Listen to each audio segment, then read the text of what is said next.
Hello everyone. आदिकाल की content class हम कंप्लीट कर चुके हैं। पूरा कंटेंट हम पढ़ चुके हैं आदिकाल का। और आज हमारी जो क्लास है वो है आदिकाल का टेस्ट पेपर हम यहाँ पर करेंगे, यानी कि आदिकाल से संबंधित 100 प्रश्नों को हम यहाँ पर देखेंगे। और ये सब कंटेंट मैं पढ़ा चुकी हूँ। जो भी बच्चे अगर नए जुड़े तो उनको मैं बता दूं कि हमारा हिंदी साहित्य निःशुल्क बैच चल रहा है, जिसमें हम आदिकाल को कंप्लीट कर चुके हैं। हिंदी साहित्य इतिहास लेखन की क्लास में कंप्लीट करवा चुकी हूँ। अब यहाँ पर आदिकाल की ये क्लास आपको ज़रूर देख लेना है। कल फिर एक और मैराथन क्लास इसमें लेकर के आऊँगी, जो कि बहुत ही बेहतरीन रहने वाली है सभी के लिए, ठीक है? नए बच्चों के लिए भी। तो यहाँ पर हमारा फर्स्ट क्वेश्चन आपके सामने है, सहजयान के प्रवर्तक कौन है? सहजयान के प्रवर्तक कौन है? तो यहाँ पर हमारा राइट ऑप्शन क्या हो जाएगा भई? सरहपा, ठीक है? सरहपा हमारा सही हो जाएगा। ये सिद्ध साहित्य की ही बात हो रही है, ठीक है? सिद्ध साहित्य की ही बात हो रही है। सहजयान या फिर सहजिया संप्रदाय या सिद्ध साहित्य एक ही बात है, याद रखना, ठीक है? नेक्स्ट क्वेश्चन है, अपभ्रंश के किस कवि को कविराज चक्रवर्ती की उपाधि मिली थी? उपाधियाँ वगैरह सब कुछ हम अच्छे से पढ़े थे। अब बताइए यहाँ पर, और आप खुद पॉज़ करके अपने आंसर लगाना ज़रूर कि आप कितने सही कर पा रहे हो, ठीक है? जो बच्चे नए हैं, देखिए कल एक बच्चे का कमेंट था, शायद रजनी के नाम से, कि मैम याद तो अभी कुछ नहीं हुआ, बट मैं आपकी क्लास हर क्लास देखती हूँ। हाँ, बिल्कुल डियर, एक बार में याद नहीं होगा। एक बार में क्या, बल्कि 2 बार में भी याद नहीं होगा, है ना? 3 बार में भी हो सकता है आपको कुछ याद नहीं हो। आपको 4-5 बार कम से कम अगर नोट्स नहीं बना रहे हो तो एक क्लास देख लीजिए, नहीं तो साथ में अपने नोट्स बना कर के रखिए, ठीक है? बहुत ज़रूरी है, बार-बार अभ्यास करोगे तभी साहित्य याद होता है, ऐसे नहीं होता। तो 2 का हमारा सही ऑप्शन क्या हो जाएगा? अपभ्रंश के किस कवि को कविराज चक्रवर्ती की उपाधि दी गई? ये पुष्पदंत को दी गई है, ठीक है? याद रखना है। नेक्स्ट है हमारा क्वेश्चन, विद्यापति की कौन-सी रचनाएँ जो अभी तक संपादित होकर प्रकाशित नहीं हुई है, इसकी खंडित प्रति प्राप्त हुई है, ठीक है? वो हमने पढ़ा था पहले। तो ये खंडित प्रति इसकी प्राप्त हुई है, तो ये है कीर्ति पताका। नेक्स्ट क्वेश्चन की बात करें तो शून्य समाधि किसकी रचना है? शून्य समाधि किसके द्वारा लिखी गई है? तो यहाँ पर भी हमारा सही ऑप्शन क्या हो जाएगा? गोरखनाथ, जो कि नाथ संप्रदाय के प्रवर्तक माने जाते हैं। नेक्स्ट है क्वेश्चन, गंगा जमुना माझी रे बहर नाई, यह काव्य पंक्ति किस कवि की है? गंगा जमुना माझी रे बहे नाई, ये पंक्ति आपको बताना है किसकी है। ये हमने पढ़ी भी थी, आपने देखा होगा। 5 में हमारा सही ऑप्शन क्या हो जाएगा? टोम्बिपा, लुइपा, कुकुरिपा या फिर सवरपा। गंगा जमुना माझी रे बहर नाई, 5 में हमारा राइट ऑप्शन क्या हो जाएगा? लुइपा। ये किसकी पंक्ति है? तो लुइपा की पंक्ति है। आगे देखते हैं, बौद्धगान ओ दोहा का संपादन किसने किया है? बौद्धगान ओ दोहा का संपादन किसने किया है? तो यहाँ पर हमारा सही ऑप्शन क्या होगा भाई? हरप्रसाद शास्त्री हो जाएगा, जिन्होंने 1916 में सबसे पहले सर्वप्रथम सिद्ध साहित्य को सर्वप्रथम सिद्ध साहित्य को प्रकाश में लाने का जो कार्य किया था वो हरप्रसाद शास्त्री ने किया था 1916 में, ये ग्रंथ का संपादन करने के बाद में। 84 सिद्धों में सबसे ऊंचा स्थान किसका माना जाता है? 84 सिद्धों में सबसे ऊंचा स्थान किसका माना जाता है? तो 7 में हमारा राइट ऑप्शन क्या हो जाएगा? 84 सिद्धों में सबसे, देखो 2 लोगों का ऊंचा स्थान माना गया है, जैसे राहुल सांकृत्यायन जी सबसे ऊंचा स्थान है किसका मानते हैं? लुई पा का मानते हैं। याद रखना है आपको, लुई पा का माना जाता है। लेकिन अगर इसमें कवि पूछ लिया जाए, कवि और विद्वान सबसे बड़े कौन थे? तो सवरपा थे। और अगर बात करें,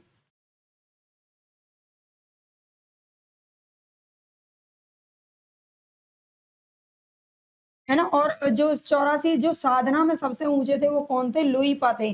तो लुइपा का ही माना जाता है राहुल सांकृत्यायन के अनुसार, ये याद रखना है। नेक्स्ट क्वेश्चन, निम्नलिखित में से किस रासो काव्य का मूल वर्ण विषय वीर रस ना होकर श्रृंगार रस है? कौन सा ऐसा रासो काव्य है जिसका मूल वर्ण विषय वीर रस नहीं है बल्कि श्रृंगार रस है? तो ये हो जाएगा बीसल देव रासो। ये एक श्रृंगारिक गे काव्य है जो कि नरपति नालय के द्वारा लिखा गया है, ठीक है? नरपति नालय के द्वारा लिखा गया है, याद रखना। नेक्स्ट क्वेश्चन, चार्ल्स इलियट ने आला खंड को किस अन्य नाम से संपादित किया करवाया था? ठीक है, किया या करवाया था। तो आला खंड को किस नाम से करवाया था इन्होंने? परमाल रासो के नाम से करवाया था चार्ल्स इलियट ने, याद रखना। 9 में ए ऑप्शन सही हो जाएगा। चंद के पृथ्वीराज रासों में कितने छंदों का प्रयोग किया गया है? चंद में पृथ्वीराज रासों में चंद के पृथ्वीराज रासों में कितने छंदों का प्रयोग किया गया है? तो 10 में हमारा राइट ऑप्शन क्या होगा भाई? देखिए वैसे तो पृथ्वीराज रासों में कितने हैं? 69 समय हैं। क्या है? 69 समय हैं, लेकिन ये पूछ रहा है कितने छंद हैं, तो इसमें 68 छंदों का प्रयोग किया गया है। याद रखना 10 में हमारा बी ऑप्शन राइट हो जाएगा। गंगा वाक्यावली काव्य कृति के रचयिता का क्या नाम है? गंगा वाक्यावली ये संस्कृत की रचना है। हमने पढ़े थे कि विद्यापति ने कुल मिलाकर 16 ग्रंथों की इन्होंने रचना की थी। ठीक है, 16 ग्रंथों की इन्होंने रचना की थी, जिसमें से गंगा वाक्यावली, दान वाक्यावली, ठीक है, सैव सर्वसार पुरुष परीक्षा, ये सारी रचनाएं हैं जो किसमें आती हैं? संस्कृत में आती हैं। अच्युत चरण तरंगिनी शिव सिर मालती माल हरि ना बनायो सुरसरी कीजो इंदव भाल, इस दोहे के रचनाकार का क्या नाम है? तो यहाँ पर हमारा 12 में राइट ऑप्शन क्या हो जाएगा? रहीम दास। ये किसकी पंक्ति है? तो ये रहीम दास की पंक्ति है। हालांकि आदिकाल का से तो संबंधित नहीं है प्रश्न। पंडित चंद्रधर शर्मा गुलेरी ने किसको पुरानी हिंदी का प्रथम कवि स्वीकार किया है? पुरानी हिंदी का प्रथम कवि किसको माना है? तो यहाँ पर हमारा सही ऑप्शन कौन सा हो जाएगा? गुलेरी की अगर बात करें तो इन्होंने माना था राजा मुंज को। ठीक है, गुलेरी ने भी राजा मुंज को माना है और शुक्ल जी ने भी राजा मुंज को ही माना है। ठीक है, याद रखना शुक्ल और गुलेरी दोनों ने राजा मुंज को प्रथम कवि स्वीकार किया है। सरस बसंत समय भला पावली दक्षिण पवन व धीरे, विद्यापति की ये पंक्तियां हैं और इनका अर्थ बताना है आपको। सरस बसंत समय भला पावली दक्षिण पवन व धीरे, ये किसकी पंक्तियां हैं? विद्यापति की हैं। और इन पंक्तियों का अर्थ क्या है? तो 14 में हमारा राइट ऑप्शन क्या होगा भाई? इसमें शास्त्रीयता होती है, मौखिक होता है, परंपरा में प्रचलित होता है, इसमें सहजता और स्वाभाविकता होती है। सरस बसंत समय भला पावली दक्षिण पवन व धीरे, इसमें शास्त्रीयता होती है, ये इसका ऑप्शन है 14 में, ए ऑप्शन राइट है। नेक्स्ट है योगचर्या किस कवि के द्वारा लिखा गया है? योगचर्या किस कवि के द्वारा लिखा गया है? 15 में बताना है। डोम्बिपा, लुईपा, सरेपा या फिर गोरक्षपा। योगचर्या किस कवि के द्वारा लिखा गया है? तो राइट ऑप्शन हमारा कौन सा हो जाएगा? यहाँ पर डोम्बिपा हो जाएगा। ठीक है, डोम्बी गीतिका, योगचर्या, डोम्बी, ये सारी रचनाएं इनके द्वारा लिखी गई हैं। हजारी प्रसाद द्विवेदी के अनुसार 14वीं-15वीं शताब्दी के हिंदुओं, मुसलमानों, सामंतों, शहरों, सेना के सिपाहियों और लड़ाइयों का जीवंत और यथार्थ वर्णन किस कृति में हुआ है? आचार्य हजारी प्रसाद द्विवेदी के अनुसार बताना है किस कृति में हुआ है। तो 16 में हमारा राइट ऑप्शन क्या हो जाएगा? इसके अंदर हुआ है, ये कीर्ति लता के अंदर हुआ है। ठीक है, ये कीर्ति लता में ये सारा वर्णन दिखाया गया, बताया गया है। हजारी प्रसाद द्विवेदी ने किसे हिंदी का प्रथम कवि स्वीकार किया है? हिंदी का प्रथम कवि हजारी प्रसाद द्विवेदी की अगर बात करें तो इन्होंने किसको किया है? 17 में राइट ऑप्शन क्या होगा? हजारी प्रसाद द्विवेदी ने पुष्पदंत, हेमचंद्र, सरेपा या फिर विद्यापति। तो करेक्ट ऑप्शन हमारा हो जाएगा पुष्पदंत को माना है इन्होंने। ठीक है, किसको माना है? पुष्पदंत ने को माना है। शिव सिंह सेंगर ने भी इसके पुष्य पुण्य या पुष्य कवि को माना है। याद रखना अपभ्रंश शब्द का प्रयोग सबसे पहले कहाँ देखने को मिलता है? अपभ्रंश शब्द का प्रयोग सबसे पहले कहाँ देखने को मिलता है? सूरदास की रचना में, भरत मुनि, राजा धारसेन। राइट ऑप्शन हमारा सी हो जाएगा, राजा धारसेन द्वितीय के शिलालेख में। उनके जो पिता थे गुहसेन को उन्होंने अपने पिता को 3 भाषाओं का ज्ञाता बताया था, जिसमें प्राकृत, संस्कृत और अपभ्रंश का नाम था। ठीक है, नेक्स्ट है जयमयंक जस चंद्रिका के रचयिता का क्या नाम है? जयमयंक जस चंद्रिका के रचयिता का क्या नाम है? तो यहाँ पर हमारा राइट ऑप्शन क्या होगा? भट्ट केदार, नरपति नाले नल कवि या फिर मधुकर कवि। तो राइट ऑप्शन हमारा हो जाएगा मधुकर कवि की ये रचना है। जयमयंक जस चंद्रिका किसकी रचना है? तो ये मधुकर कवि की रचना है, याद रखना। और ये एक लौकिक काव्य है। ठीक है, ये एक लौकिक काव्य है, इसको भी हम पढ़ चुके हैं। आदिकाल के किस साहित्य में सिद्धों की भोग विलास की प्रवृत्ति की निंदा की गई है? बताइए, आदिकाल के किस साहित्य में सिद्धों के भोग विलास की प्रवृत्ति की निंदा की गई है? तो यहाँ पर हमारा राइट ऑप्शन क्या हो जाएगा? नाथ साहित्य में की गई है। ठीक है, नाथ साहित्य में की गई है, ये आपको याद रखना है। नेक्स्ट क्वेश्चन हमारा, निम्नलिखित में से किस कवि को छप्पे का कवि कहा जाता है? छप्पे का कवि किसको कहा जाता है? तो राइट ऑप्शन हमारा यहाँ पर हो जाएगा चंद बरदाई को कहा जाता है। ठीक है, आदिकाल के किस कवि को छप्पे का कवि कहा जाता है? देवसेन द्वारा रचित श्रावकाचार्य का आधार विषय क्या है? देवसेन द्वारा रचित जो श्रावकाचार्य है ये एक प्रबंध काव्य है, और प्रबंध काव्य होने के कारण इसको क्या माना जाता है? प्रथम रचना माना जाता है। प्रथम हिंदी रचना का दर्जा इसको दिया गया है, याद रखना। ठीक है, प्रथम हिंदी रचना का दर्जा इसको दिया गया है। शराब का चारको, और इसमें क्या है, गृहस्थ कर्तव्य, रास का गायन, जैन धर्म संबंधी उपदेश। तो यहाँ पर हमारा 22 में राइट ऑप्शन क्या हो जाएगा, गृहस्थ कर्तव्य। नेक्स्ट, उपदेश रसायन के रचयिता कौन है, बताइए। आदिकाल का टेस्ट आज हम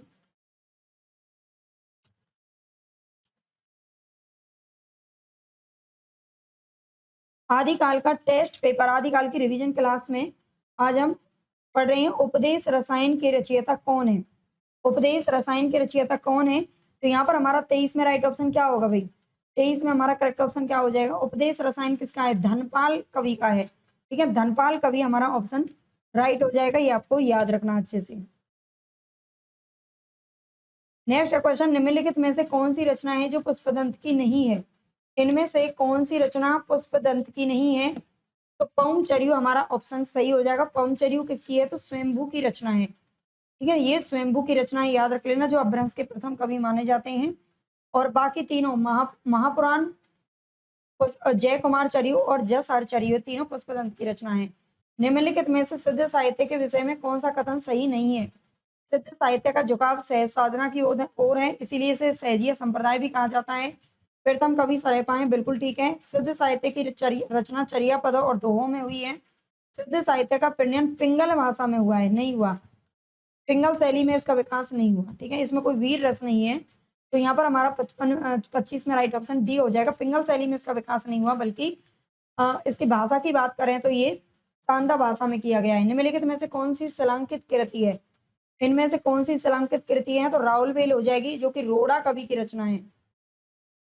ठीक है, किसकी है, रोड़ा कवि की रचना है। पाहुड़ दोहा किसकी है, राम सिंह की रचना है, पाहुड़ दोहा। ठीक है, प्राकृत पेंगलम लक्ष्मीधर की रचना, और वर्ण रत्नाकर ज्योतिरीश्वर ठाकुर की रचना है। शालिभद्र सूरी की रचना का क्या नाम है इनमें से, शालिभद्र सूरी की रचना का नाम है भरतेश्वर बाहुबली रास। और गणपति चंद्र गुप्त ने, इंपॉर्टेंट क्वेश्चन है, गणपति चंद्र गुप्त ने इनको प्रथम कवि का दर्जा दिया, क्या माना है, फर्स्ट कवि माना है, और इनकी रचना को प्रथम रचना माना है।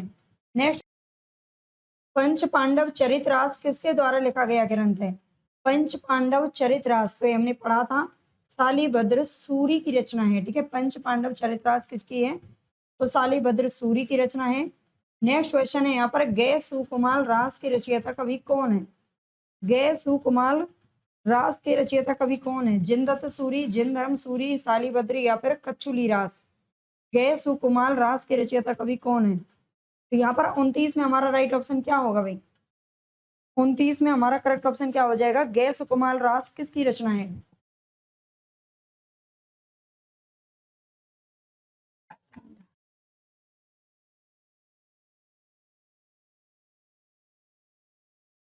बताइए राइट ऑप्शन क्या होगा, गय सुकुमार रास के रचयिता कवि कौन है। चार ऑप्शन है आपके सामने, ये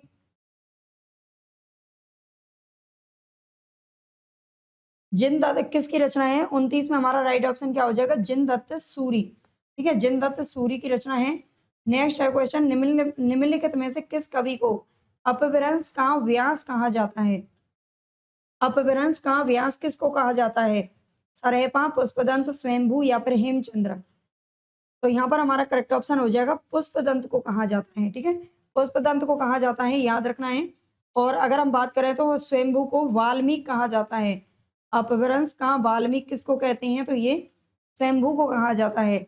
इसमें हमारा राइट ऑप्शन क्या हो जाएगा, बी सही हो जाएगा। नेक्स्ट क्वेश्चन, किस कवि को कवि कंठहार नाम से जाना जाता है, बताइए किस कवि को कवि कंठहार नाम से जाना जाता है, कवि कंठहार किसको कहते हैं। तो 31 में हमारा राइट ऑप्शन क्या होगा, विद्यापति हो जाएगा। ठीक है, विद्यापति को क्या कहते हैं, कवि कंठहार के नाम से जानते हैं। नेक्स्ट क्वेश्चन, निम्नलिखित में से कौन सी रचना है जो व्याकरण ग्रंथ है, इनमें से कौन सी रचना व्याकरण ग्रंथ है। कीर्ति पताका चर्यापद तो है नहीं, है ना, इन दोनों में कंफ्यूजन बच्चों को रहता है।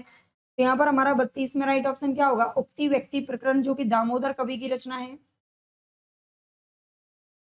उक्ति व्यक्ति प्रकरण दामोदर कवि की रचना है। और वन रत्नाकर किसकी है, ये ज्योतिरीश्वर ठाकुर की रचना है। ठीक है, ये किसकी है, ज्योतिरीश्वर ठाकुर की रचना है। तो राइट ऑप्शन हमारा हो जाएगा यहाँ पर उक्ति व्यक्ति प्रकरण। ठीक है, प्रबंध चिंतामणि के रचयिता का क्या नाम है, तो 33 में राइट ऑप्शन क्या होगा, आचार्य मेरुतुंग हो जाएगा। ठीक है, प्रबंध चिंतामणि किसका है? मेरुतुंग का है। आगम वे पुराने पंडित मान बहरती, पक श्रीफल अलिय जिम वाहे रति भ्रमयंती। ये काव्य पंक्तियां किसकी हैं? 34 में हमारा राइट ऑप्शन क्या होगा? आगम वे पुराने, ये कन्हपा की पंक्तियां हैं, ठीक है। बी ऑप्शन आपका राइट हो जाएगा। सिद्धों की साधना में शून्य का पूरक तत्व क्या था? सिद्धों की साधना में शून्य का पूरक तत्व क्या होता है? यहाँ पर हमारा 35 में राइट ऑप्शन क्या होगा? ज्ञान होता है, ठीक है। शून्य का जो पूरक तत्व है ज्ञान होता है। डिंगल कवियों की वीर गाथाएं, निर्गुणिया संतों की वानियां, कृष्ण भक्ति या रागानुगा भक्ति मार्ग के साधनों के पद, राम भक्ति या वैदी भक्ति मार्ग के उपासकों की कविताएं, सूफी साधना से पुष्ट मुसलमान कवियों के तथा ऐतिहासिक हिंदू कवियों के रोमांस और रीति काव्य, ये छहों धाराएं अपभ्रंश कविता का स्वाभाविक विकास है। ये कथन किसका है? इतना लंबा चौड़ा सा कथन आपको बताना है किसके द्वारा लिखा गया है। तो राइट ऑप्शन हमारा हो जाएगा यहाँ पर हजारी प्रसाद द्विवेदी, है ना। कितना बड़ा है, हजार हजार वर्ड इसके अंदर लिखे हैं, तो ये हजारी प्रसाद द्विवेदी का सही हो जाएगा। कुंडलिनी के उद्बुद्ध होने पर जो स्फोट होता है उसे क्या कहते हैं? 37 में राइट ऑप्शन हो जाएगा हमारा नाद, ठीक है। कुंडलिनी के उद्बुद्ध होने पर जो स्फोट होता है उसे नाद कहते हैं। शैव सर्वस्व सार किस कवि की रचना है? तो ये संस्कृत की रचना है, किसकी? विद्यापति की। नेक्स्ट क्वेश्चन, निम्नलिखित में से कौन सा विद्वान पृथ्वीराज रासो को सर्वथा अप्रमाणिक ग्रंथ मानने वालों में शामिल नहीं है? पृथ्वीराज रासो को सर्वथा, ये आपको पता होना चाहिए और ये सब मैं डिटेल में आपको पढ़ा चुकी हूँ। 39 में आपको बताना है सही ऑप्शन क्या हो जाएगा। रामचंद्र शुक्ल तो मानते ही हैं, ओझा और डॉक्टर वूलर भी मानते हैं। डॉक्टर वूलर ने ही सबसे पहले माना था जयानक की पृथ्वीराज विजय के आधार पर, ठीक है। लेकिन मोहनलाल विष्णुलाल पांड्या वो नहीं मानते हैं। आगे हम इसको और थोड़ा डिटेल में पढ़ेंगे। मोरा जोवना नवेल रा भयो है गुलाल, ऐसे घर दीनी बकस मोरे लाल। इन काव्य पंक्तियों के रचयिता कवि कौन है? 40 में हमारा सही ऑप्शन क्या हो जाएगा? अमीर खुसरो, ठीक है। ये अमीर खुसरो की पंक्तियां हैं। नेक्स्ट है श्री नेमिनाथ फागु किसके द्वारा रचित है? श्री नेमिनाथ फागु, श्री नेमिनाथ चौपई, नेमिनाथ रास, नेमिनाथ फागु, अलग अलग नाम से रचनाएं लिखी गई हैं, क्योंकि जो नेमिनाथ थे वो जैन धर्म के प्रथम तीर्थंकर थे, ठीक है। और जैन धर्म के ही जैन साहित्य में ये रचनाएं लिखी गई हैं नेमिनाथ के नाम से। तो यहाँ पर आपको बताना है 41 में हमारा राइट ऑप्शन क्या होगा? ये जिनचंद सूरी की रचना है, किसकी है? जिनचंद सूरी की रचना है, याद रखना है, ठीक है। सुमतिगन की रचना का नाम है नेमिनाथ रास, ये याद रखना। नेक्स्ट है आदिकाल में किस कवि ने अवट्ट भाषा में रचना की थी? तो आदिकाल में किस कवि ने की अवट्ट भाषा में रचना? तो ये अब्दुल रहमान ने की थी, याद रखना। इन दोनों ने किस में लिखी थी? अवधी में लिखी थी, ठीक है। जो सूफी कवि थे वो अवधी का प्रयोग कर रहे थे और अमीर खुसरो ने तो खड़ी बोली का प्रयोग किया था, ठीक है। खड़ी बोली का प्रयोग इन्होंने किया था। आदिकाल में किस साहित्य की मूल संवेदना वसुधैव कुटुंबकम की आती है?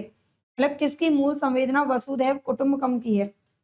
सिद्ध साहित्य, नाथ साहित्य, जैन या फिर रासु साहित्य? 43 में आपको बताना है राइट ऑप्शन क्या हो जाएगा। आदिकाल में किस साहित्य की मूल संवेदना वसुधैव कुटुंबकम की है? सिद्ध साहित्य, नाथ साहित्य, जैन या फिर रासु? बताइए। यहाँ पर हमारा करेक्ट ऑप्शन हो जाएगा जैन साहित्य, ठीक है। जो जैन साहित्य है इसकी मूल संवेदना क्या है? वसुधैव कुटुंबकम का अर्थ होता है पूरी पृथ्वी एक परिवार के समान है, एक कुटुंब है, ठीक है। निम्नलिखित कवियों का सही कालक्रम आपको बताना है। इनमें से सही कालक्रम आपको बताना है, तो राइट ऑप्शन क्या होगा भाई? सरेपा, गोरखनाथ, हेमचंद्र, सोमप्रभ सूरी, 4 नाम यहाँ पर आपको दे रखे हैं।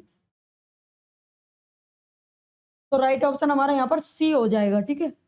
राइट ऑप्शन क्या हो जाएगा? सी हो जाएगा। सरेपा, गोरखनाथ, हेमचंद्र और फिर सोमप्रभ सूरी का नाम आता है। या ये सब हम पढ़ा चुके हैं भाई, देखिए डिटेल में। अगर आपने नहीं देखी है ना तो यहाँ इतना सा करने से कुछ नहीं होगा। उन क्लासेस को आप जाकर जरूर देखें और फिर बताइए कि ये सारे क्वेश्चन आपको वहां पर मिलते हैं या नहीं। विद्यापति की पदावली मैथिली हिंदी में रचित होने पर भी निम्नलिखित में से किससे प्रभावित है? विद्यापति की जो पदावली है ये आप जानते हैं मैथिली हिंदी में लिखी गई थी, लेकिन फिर भी इस पर किसका प्रभाव देखने को मिलता है? तो 45 में हमारा राइट ऑप्शन हो जाएगा बंगला भाषा का, ठीक है। बंगला भाषा का प्रभाव देखने को मिलता है। अपभ्रंश का मुख्य छंद क्या है? अपभ्रंश का मुख्य छंद है दोहा, ठीक है। 46 में ए ऑप्शन हमारा राइट हो जाएगा। परमात्मा प्रकाश और योग सार, ये दोनों के रचनाकार कौन है? तो ये हो जाएंगे जोइंदू।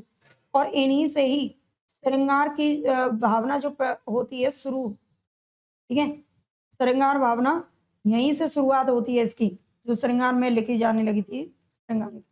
रचना काल की दृष्टि से निम्नलिखित ग्रंथों का सही अनुक्रम बताइए। जो भी अब ये सूफी की रचना जो लिखी गई थी उनका क्रम आपको याद रखना है। तो 48 में हमारा राइट ऑप्शन क्या होगा? देखिए सबसे पहले इसमें कौन सी लिखी गई थी? मृगावती, ठीक है, सी ऑप्शन यहाँ पर सही हो जाएगा। मृगावती का जो समय है वो 1501 या शुक्ल जी के अनुसार तो 1503 माना गया है, ठीक है, 1503। और इसके अलावा ज्ञानदीप की बात करें तो ज्ञानदीप लिखा गया था 1619 ईस्वी में। इंद्रावती तो बहुत बाद में आई थी। अनुराग इसकी नूर मोहम्मद की है और अनुराग बांसुरी भी उन्हीं की है, 1764। ये प्रथम अंतिम सूफी रचना मानी जाती है ना। कुमारपाल चरित के रचनाकार कौन है? दो ग्रंथ हमें मिलते हैं, कुमारपाल चरित और कुमारपाल प्रतिबोध नाम से। तो कुमारपाल चरित किसने लिखा था? हेमचंद्र ने। और सोमप्रभ सूरी की जो रचना है वो कौन सी है? वो है कुमारपाल प्रतिबोध, ठीक है, कुमारपाल प्रतिबोध नाम से इन्होंने लिखा था। प्रतिबोध याद रखना। यह भी पीजीटी में प्रश्न शायद पूछा गया था, पीजीटी के अंदर या टीजीटी के अंदर। बीसल देव रासों की श्रृंगार परंपरा का आदि काल में ही अंत नहीं हो जाता, ये कथन किसका है? क्योंकि ये श्रृंगार परंपरा आगे भी देखने को मिलती है। तो 50 में हमारा सही ऑप्शन क्या होगा? बताएं। 50 में हमारा राइट ऑप्शन क्या हो जाएगा? डॉक्टर नगेंद्र हो जाएगा, ठीक है, ये डॉक्टर नगेंद्र का कथन है। नेक्स्ट क्वेश्चन, किस ग्रंथ में राधा कृष्ण के प्रेम का अनूठा वर्णन है? राधा कृष्ण के प्रेम का अनूठा वर्णन मिलता है पदावली में देखने को, ठीक है। आदिकाल में किस साहित्य से स्त्री लेखन का प्रारंभ माना जाता है?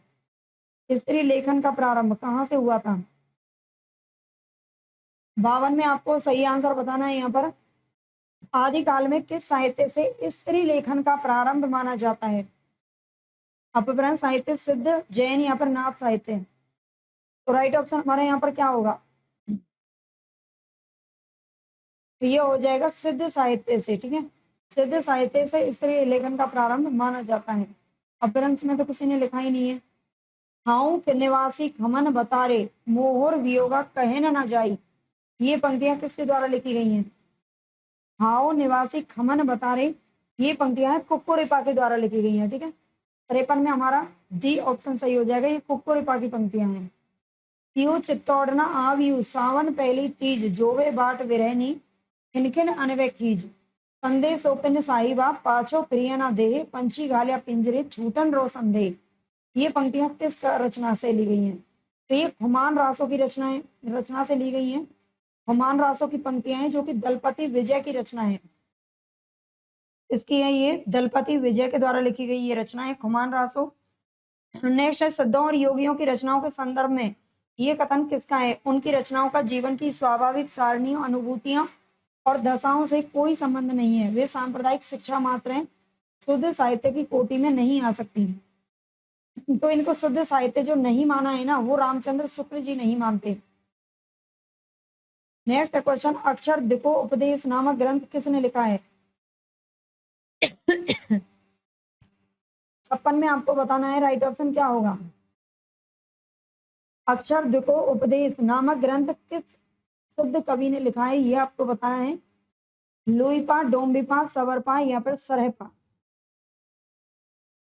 तो राइट ऑप्शन हमारा हो जाएगा यहाँ पर डोम्बिपा, ठीक है, ये डोम्बिपा के द्वारा लिखा गया अक्षर दिको उपदेश, याद रखना। बल्ला हुआ जो मारिया बहिनी मारा कंतु, लज्जे अमतु वंशेहु जय भग्या घर एंतु, है ना, लड़ाई में मारा गया तो बहुत बढ़िया रहा, अगर घर पर आ जाता ना भाग करके कायर, मैं अपनी सखियों को क्या मुंह दिखाती, लज्जा के मारे मर जाती। ये प्रसिद्ध पंक्तियां लिखी गई हैं हेमचंद्र के द्वारा, ठीक है, हेमचंद्र की पंक्तियां हैं ये। नेक्स्ट क्वेश्चन, विद्यापति श्रृंगार रस के सिद्धवाक कवि हैं, ये किसका कथन है? 58 में आपको बताना है राइट ऑप्शन क्या हो जाएगा।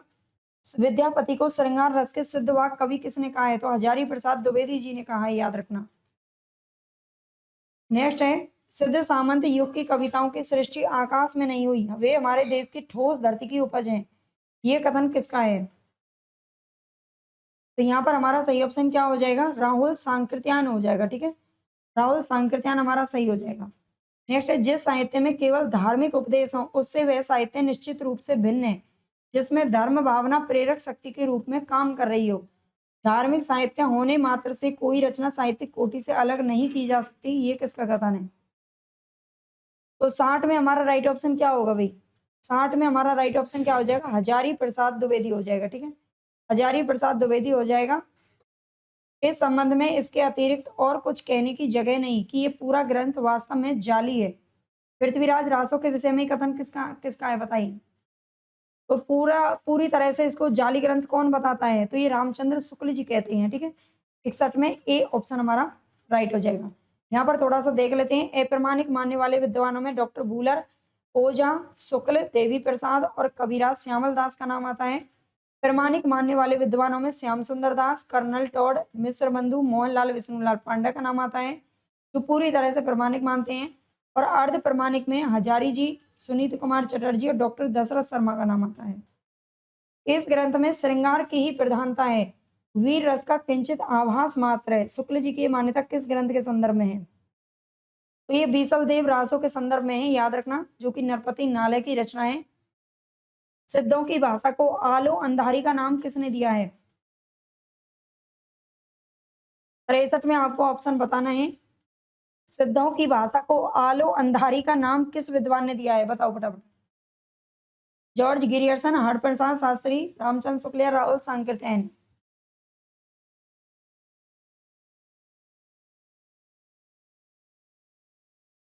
तो यहाँ पर राइट आंसर हमारा क्या हो जाएगा?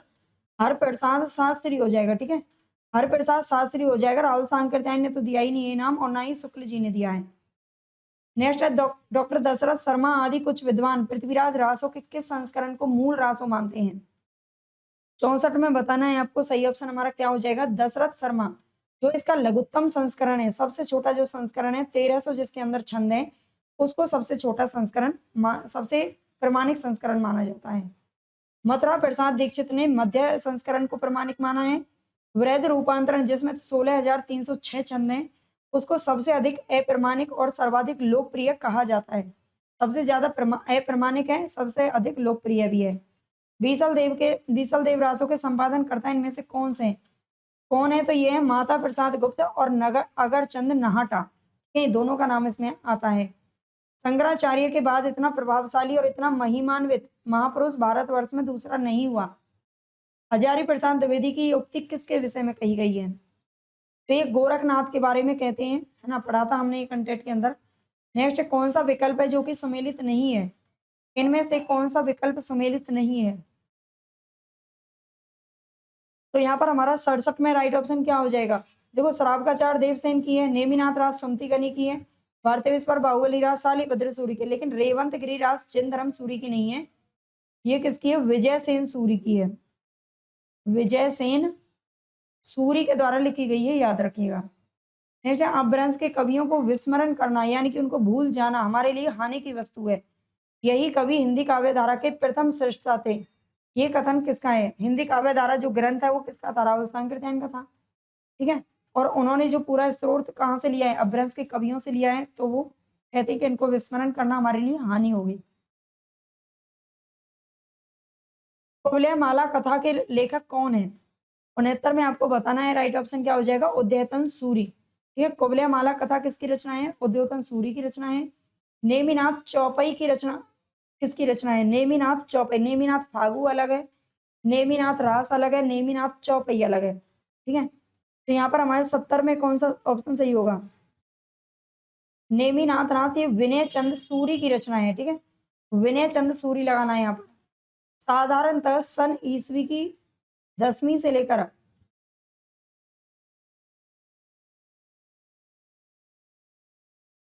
ये कह रहा है ईस्वी 10वीं से लेकर 14वीं शताब्दी के काल को हिंदी साहित्य का आदिकाल कहा जाता है। ये कथन किसका है? 71 में आपको बताना है। राइट ऑप्शन हमारा क्या हो जाएगा? हजारी प्रसाद द्विवेदी ने कथन कहा है। ठीक है, हजारी जी हो जाएंगे। नेक्स्ट है, चौपाई दोहे का सबसे पुराना प्रयोग शायद यही है। जो कुछ पुराना साहित्य उपलब्ध है उससे लगता है कि पूर्वी प्रदेश के बौद्ध सिद्धों ने ही इस शैली में लिखना शुरू किया था। सरेपा के विषय में कथन किसका है? तो 72 में आपको राइट ऑप्शन क्या बताना है?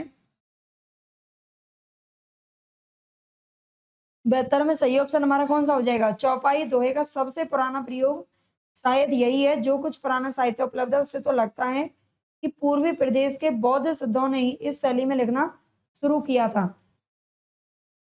तो राइट ऑप्शन हमारा यहाँ पर क्या हो जाएगा? हजारी प्रसाद द्विवेदी हो जाएगा। ठीक है, हजारी प्रसाद द्विवेदी हो जाएगा। रत्नाकर जोपम कथा पुस्तक का संबंध किससे है? 73 में राइट ऑप्शन हमारा क्या हो जाएगा? ये हो जाएगा वज्रयानी सिद्ध। और इन्हीं वज्रयानी सिद्धों से आगे सिद्ध साहित्य का विकास हुआ, याद रखना है। रघुविलास नाटक के लेखक कौन है? 74 में हमारा राइट ऑप्शन क्या होगा बताइए? रघुविलास नाटक के लेखक कौन है? धनपाल, राजशेखर, धर्मवीर सूरी या रामचंद्र सूरी? यहाँ पर बताएं राइट ऑप्शन हमारा कौन सा हो जाएगा? तो करेक्ट ऑप्शन हमारा डी हो जाएगा, रामचंद्र सूरी की रचना है ये। ठीक है, रामचंद्र सूरी की रचनाएं निम्नलिखित में से कौन सा नाम है जो सिद्ध परंपरा की योगिनी का नहीं है बल्कि योगी का है? तो गोरक्षपा हो जाएगा हमारा सही ऑप्शन। ठीक है, ये योगी का नाम है, गोरक्षपा वही गोरखनाथ है। हिंदवी शब्द का प्रथम प्रयोग किस साहित्यकार ने किया है? हिंदवी शब्द का प्रथम प्रयोग किस साहित्यकार ने किया है? 76 में आपको बताना है राइट ऑप्शन हमारा कौन सा हो जाएगा? हिंदवी शब्द का प्रथम प्रयोग किया है अबू सईद ने। ठीक है, वैसे तो अमीर खुसरो ने किया है, सॉरी यहाँ पर साहित्यकार दे रखा है ना, साहित्यकार में तो अमीर खुसरो ही आ जाएगा। लेकिन एक बार ये क्वेश्चन पूछा गया था, इतिहासकार ने किया है। इतिहासकार, ये दो तरीके से अलग अलग टाइप से क्वेश्चन पूछा जाता है। अगर इतिहासकार का नाम आ जाए तो अबू सईद हो जाएगा और साहित्यकार का नाम आ जाए तो अमीर खुसरो हो जाएगा। तो यहाँ पर अभी तो हमारा बी ऑप्शन सही है। ठीक है, अभी तो हमारा बी ऑप्शन सही है, राइट। गुरु कीजे महिला निगुरा ना रहीला, गुरु गुरु बिन ज्ञान ना पाएला रे भा। इस प्रसिद्ध पंक्ति के रचनाकार कौन है? इस प्रकार की पंक्ति किसने लिखी है? गुरु कीजे महिला निगुरा ना रहीला। 77 में हमारा राइट ऑप्शन क्या होगा?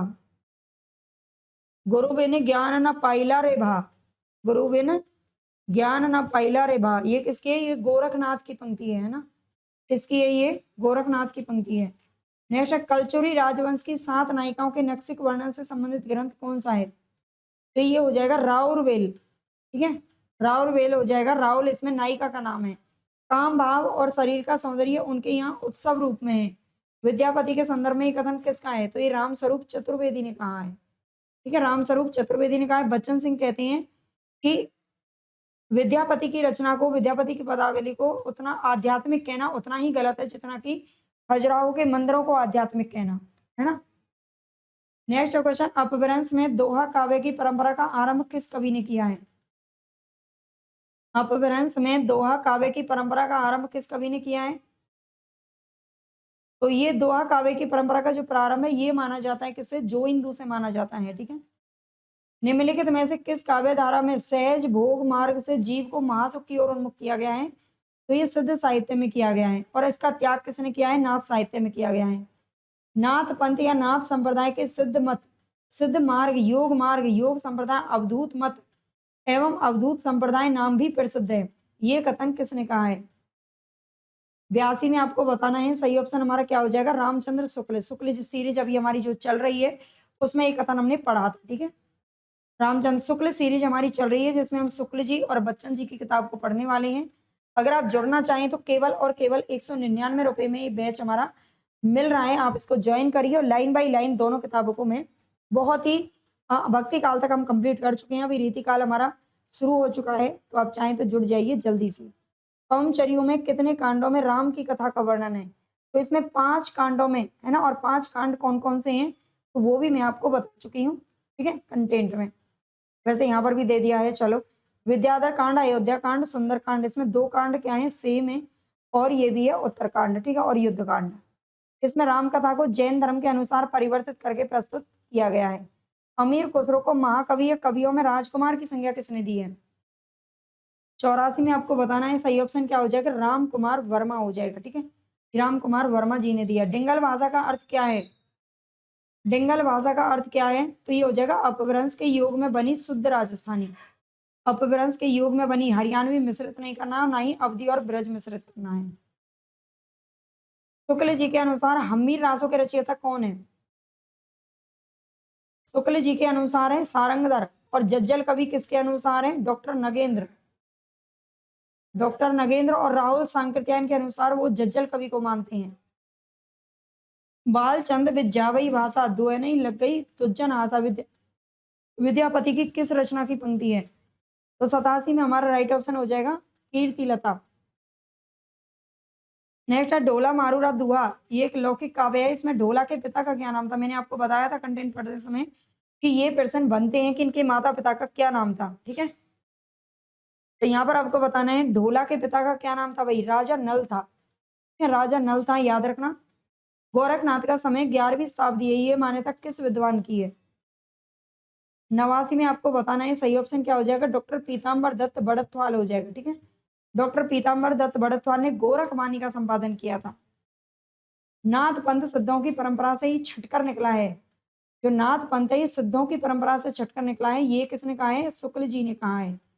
90 में हमारा डी ऑप्शन राइट हो जाएगा। भरत मुनि ने अपभ्रंश को क्या नाम दिया है? तो उन्होंने देश भाषा नाम दिया है। ठीक है, 91 में सी ऑप्शन बिल्कुल राइट होगा। इनमें से कौन सा ग्रंथ है जो लौकिक चरित काव्य माना जाता है? भविष्य कहा, योगसार, परमार्थ प्रकाश या पाहुड़ दोहा, इनमें से लौकिक चरित काव्य कौन सा है? तो 92 में हमारा राइट ऑप्शन क्या होगा? लौकिक चरित काव्य। तो इसमें जो चरित काव्य ये है भविष्य कहा। ठीक है, 92 में ए ऑप्शन हमारा सही हो जाएगा। नेक्स्ट है नाथ संप्रदाय में किसका नाम नहीं गिनाया जाता है? भीमनाथ, हरिश्चंद्र, चरपटनाथ या फिर नेमिनाथ? तो 93 में हमारा क्या सही हो जाएगा? नाथ संप्रदाय में किसका नाम नहीं गिनाया जाता है? यहाँ पर नाम मैंने दो तरीके से तो नहीं है, एक ही तरीके से है। देखो भीमनाथ का नाम आता है, हरिश्चंद्र का नाम आता है, चरपटनाथ का, लेकिन नेमिनाथ इसमें कहीं भी नहीं है। नाथ संप्रदाय में नहीं है नेमिनाथ, ये जैन साहित्य के अंतर्गत आता है। इनको आप अच्छे से पढ़ लीजिएगा। गोरक्ष सिद्धांत संग्रह जो कि गोरखनाथ की रचना है, उसमें 9 संख्या मानी गई है और 9 नाम ये वाले गिनाए गए हैं। जबकि डॉक्टर राम कुमार वर्मा के अलग अलग अनुसार 9 नाम और भी है, उनमें थोड़ा बहुत चेंज है। अमावस के घर झिलमिल चंदा, पूर्ण नाद के घरी बयंत गरजे, बाजंत बाजंत अनहद तूर, इस काव्यांश में अनहद नाद की स्थिति को व्यक्त करने वाले योगी का क्या नाम है? अनहद नाद की स्थिति को व्यक्त करने वाले योगी का क्या नाम है? 94 में हमारा राइट ऑप्शन क्या हो जाएगा? ये हो जाएगा गोरखनाथ। या अमावस के घर झिलमिल चंदा, ये गोरखनाथ की पंक्तियां हैं।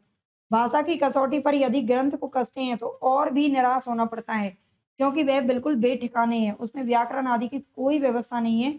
शुक्ल जी का ये कथन, जिसको ये जाली ग्रंथ मानते हैं, उसी के बारे में कहते हैं। हालांकि इसको इन्होंने प्रथम महाकाव्य का दर्जा दिया है, ये भी ध्यान रखना।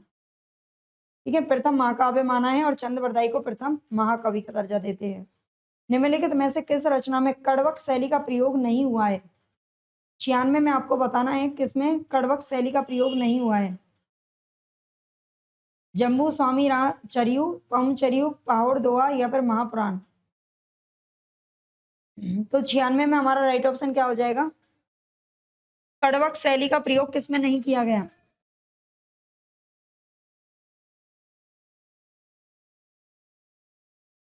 इसमें थोड़ा सा कंफ्यूजन लग रहा है मेरे को, है ना।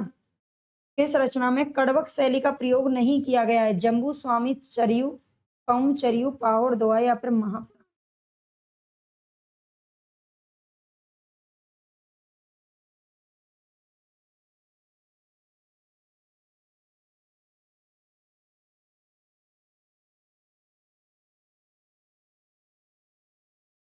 तो यहाँ देखो पमचरियु में तो किया गया है, महापुराण में भी किया गया है। सी ऑप्शन हमारा यहाँ पर सही हो जाएगा। जो पाहुड़ दोहा है, ठीक है, पाहुड़ दोहा में कड़वक शैली का प्रयोग नहीं है, बाकी इन तीनों में मिलता है। तीनों में मिलता है पाहुड़ दोहा, सी ऑप्शन हमारा राइट हो जाएगा। मत्स्येंद्र नाथ का वास्तविक नाम क्या था? तो इनका वास्तविक नाम था विष्णु शर्मा। याद रखना, मीननाथ, मच्छेंद्र नाथ, मत्स्येंद्र नाथ, ये सब नाम इनको बोलते थे, लेकिन विष्णु शर्मा इनका वास्तविक नाम था। आदिकाल के किस कवि की भाषा हिंदी के वर्तमान रूप के सर्वाधिक निकट है? हिंदी के वर्तमान रूप के सर्वाधिक निकट है, तो यहाँ पर 98 में हमारा राइट ऑप्शन क्या हो जाएगा? आदिकाल के किस कवि की भाषा हिंदी के वर्तमान रूप के? तो ये अमीर खुसरो की है। ठीक है, अमीर खुसरो सही हो जाएगा। पृथ्वीराज रासों में प्रमुख रस कौन सा है? पृथ्वीराज रासों में देखो वीर रस प्रमुख है और श्रृंगार रस उसमें गौण रूप में है। दब साहब पयास नामक अपभ्रंश में लिखित ग्रंथ की रचना किसने की थी? दब साहब पयास जो ग्रंथ है ये किसके द्वारा लिखा गया है? देवसेन की रचना है ये, ठीक है। हालात ए कन्हैया किसकी रचना है? तो ये अमीर खुसरो के द्वारा लिखी गई रचना है, ठीक है, अमीर खुसरो। तो यहाँ पर 100% हम कंप्लीट कर चुके हैं। अगर आपको वाकई में क्लास अच्छी लगी हो, इसमें आज एक आध क्वेश्चन में थोड़ा सा मुझे कंफ्यूजन लगा था, अगर देख लूंगी मैं बाद में, वैसे है नहीं अभी तो कोई भी, है ना।